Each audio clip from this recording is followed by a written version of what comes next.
motherfucking 3. You niggas can't fuck with the M.O.B. 1, 2, motherfucking 3. You niggas can't fuck with the M.O.B. This is get so rock music, bitch. 4-5 rock music, child music, cocaine rock moving, OG hop abusing niggas like the hustler. I was whipping kick for hours, Taliban dropping towers, hammerman, chop busting young niggas, gun clocking, dropping bombs like test the verb in a cold white. What's good with the YouTube? You already know, Big Flacco with the convict's perspective, and I'm smashing, dashing, sliding on through with a little bit of energy. Please hit the like, subscribe, comment, do all those things to help support this channel, and hit that bell notification for future fire content. So I got some information that I just got today. I also hit the news media, so let's talk about it. It's about Martin Madrigal Casares, a Mexican Mafia fugitive who's originally from Ventura County. He was deported a long time ago, right, to actually Tijuana when he got out from doing a federal bid in 2006. He did 6 years. Now, he goes by the AKA Evil. He was 53 years old.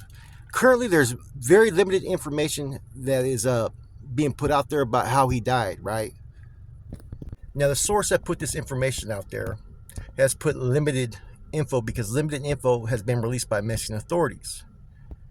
Okay, so basically, Evil had been released twice from Mexican custody, even though he had indictments in the United States for trafficking charges, and he was subject to extradition, right? But it never took place. Okay, now apparently, in addition to this, they said that the areas he was congregating in and doing business was Tijuana, Rosarito, and Ensenada in Baja California. As we know that there was a big bust about, what was it, about 4 months ago in TJ, where 2 MA members were actually arrested, Peanut Butter and another one, right? So they had a little bit of a squad out that way. And he was playing the politics over there in Mexico as well, as from what I'm hearing. Now, Evil was recruited sometime in the early 2000s. And immediately a lot of other mafiosos felt that things were going to his head, that the power was almost borderline abusive, including one old-time emero, Juan Grajeda, who in fact told him on numerous times that he felt that things were getting to his head. In any event, once Evil paroled, he was deported. He ended up in TJ. While in TJ, he was still conducting business in Ventura County with his old neighborhood as well as other neighborhoods in Ventura County. That even while in Mexico, they were able to indict him because they had wiretapped conversations to collect taxes, move product, and whatnot. So he had his hands in a lot of different places at that time, right, within the areas that he controlled. So this pretty much opens up a whole new area that someone's going to have to step up and maintain inmate control. As you guys all know, most emeros, when they get made, they are given control of their barrio and usually the neighborhoods that surround it. Now, the only exception is if you marry someone, you also get usually the barrios that they are associated with. Now, he had done time in Victorville and Leavenworth. Like I said, he had a 77-month sentence that he did for illegally entering the country last time. That's what he went to the feds for. Now, Evil was originally from the east side of Oxnard. It was from a barrio called Colonia, Chiques, right? In addition to that, he had been picked up, right, 6 months before. Like I said, he was actually picked up and arrested in that truckload that had a nine-man entourage that were riding with a bunch of military-graded weapons. Somehow, he got released from that, even though he had an indictment in the States. And see, that's the benefit that a lot of individuals who get deported to Mexico that are clicked up, or, you know, mafiosos or NF or whatnot, is that they can arrange relationships with local law enforcement and politicians while they're there, to where if they do get snatched up, they already have an agreement to get released out. It happens all the time. Trust me on that, man. But there's not much details surrounding his death. Did he die by violence, accident? Nah, nobody knows at this current moment. Now, you also got to weigh in the possibility that maybe his death is being put out there falsely. I don't know. Like I said, there's been certain things that have happened in the past where people have put out certain information, misinformation, in hopes that people run with it. Therefore, they're no longer looking for that individual. And one of his main workers at the time that was working for him was an individual named Edwin Sporty Mora, who was working under him, who requested permission at times to smash on a couple people, was forwarding all dealer taxes, was basically the one that was collecting all taxes for him. Interesting, they had wiretap conversations of him communicating with an individual named Edwin Sporty Mora, which was kind of like his underling out there in California. And they caught conversations such as Mora wanted to establish that each weekly dues was $100, but if they were doing bigger, it'd be $250 to $300 a week. This was for all drug dealers.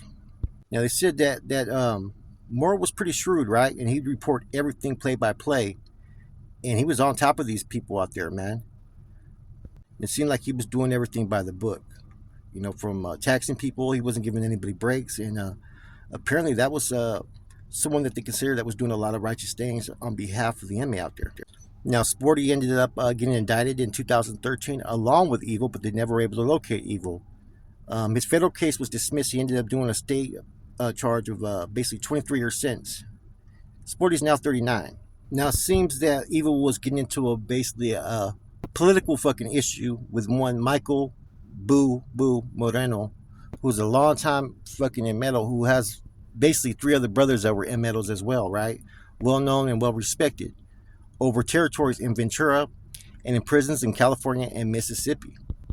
And basically, Boo Boo had put it out there that whoever continued to fuck with Evil would basically be held accountable. So basically, it seemed like they had him almost on disregard, even though he was over there in Mexico. And it seems like Evil still had those that were loyal to him, as well as other inmetals. It just seems like I said, like a whole big political fucking spat that was going on with these guys, right?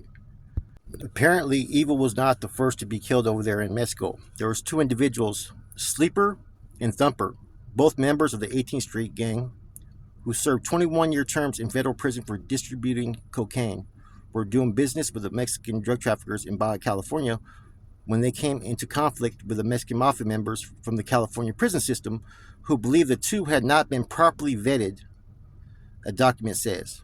Both men were killed in Mexico in 2019. Now, we already know about him getting picked up with an entourage, right? So, like I said, there's a lot of different reports. Nobody knows if he was taken out, if this was Mafia related, if this was just a spur of the moment conflict, if this was a local gang in TJ. No one really knows the extent of it, right?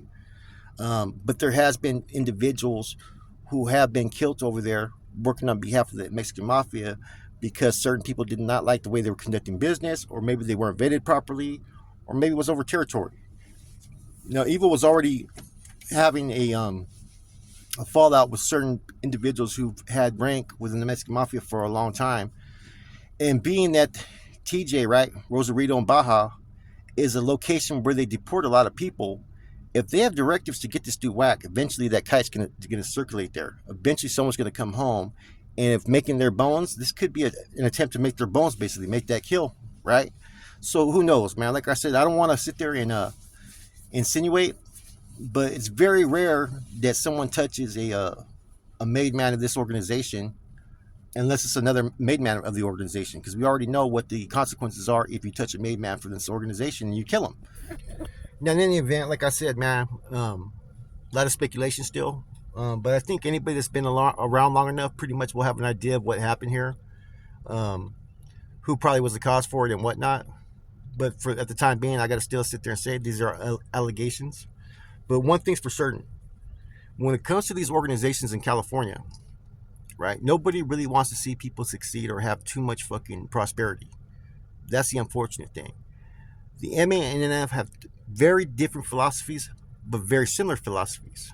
For instance, whenever an NF member is getting hit, what's the main cause for him to get fucking ordered hit?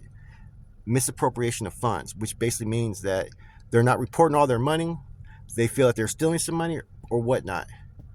When a metal usually gets into a little conflict, it's because somebody or some people feel that that brother's making too much money and that he has too much territory and that he's abusing his authority and not, pretty much wetting everybody's beak. See, it all comes down to money. Whatever the situation is, it all comes down to money, man. Like I said, greed, betrayal, corruption, and whatnot. You got to remember, all these men are there in prison for a reason. It's a criminal organization. Nothing is ever going to be in tune on a level to where everybody's fucking happy. Therefore, this is where you get the politicking, this is where you get the corruption, and this is where people get disloyal. So I guess we'll wait. More information hopefully comes out. With that said, this is your boy Flacco, Convict's Perspective. I'm gone. Block movement, MOB, I'm stamped to prove. If you want the static, about to let this beast loose. Picking up work, kickstands in the birdie, pushing leave it as a craze, breaking down the wide girly. Workers for the team, running out of product early.